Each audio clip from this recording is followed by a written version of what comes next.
আর্থিক অনটনের কারণে মানসিক অবসাদে গলায় দড়ি দিয়ে আত্মঘাতী হলেন এক সিভিক ভলেন্টিয়ার।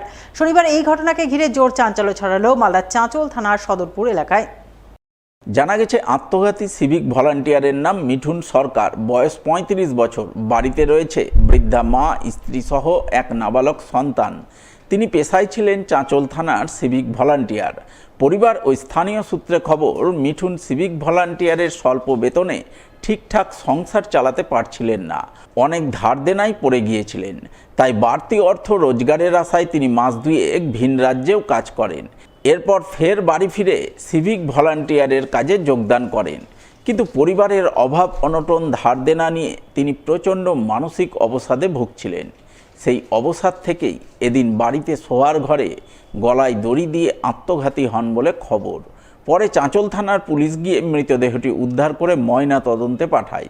পাশাপাশি মৃত্যুর কারণ জানতে পুলিশ তদন্ত শুরু করে বলে জানা গেছে। কীভাবে সংসারে পয়সার অভাব, যে যে সে কাজ করছে ওই বেতন হচ্ছে না ওনার, বাইরে চলে গেছিলো আবার ওই পয়সার জন্যই, এসে আবার সে জয়েন করেছিল, হচ্ছে না, টেনশনে সুসাইড করলো। সে কাজ করতো সেবিকে, না চলে না ওই সংসার, ওই বেতনে কি সংসার চলবে না। ভারতে অনুপ্রবেশের পর নাম পরিবর্তন করে দীর্ঘ বেশ কয়েক বছর ধরে বসবাস করছিল ভারতে, কিন্তু শেষ রক্ষা হলো না। ফের অবৈধ উপায়ে বাংলাদেশে যাওয়ার আগে মালদার ইংরেজবাজার থানার পুলিশের হাতে ধরা পড়ল এক বাংলাদেশি অনুপ্রবেশকারী যুবক।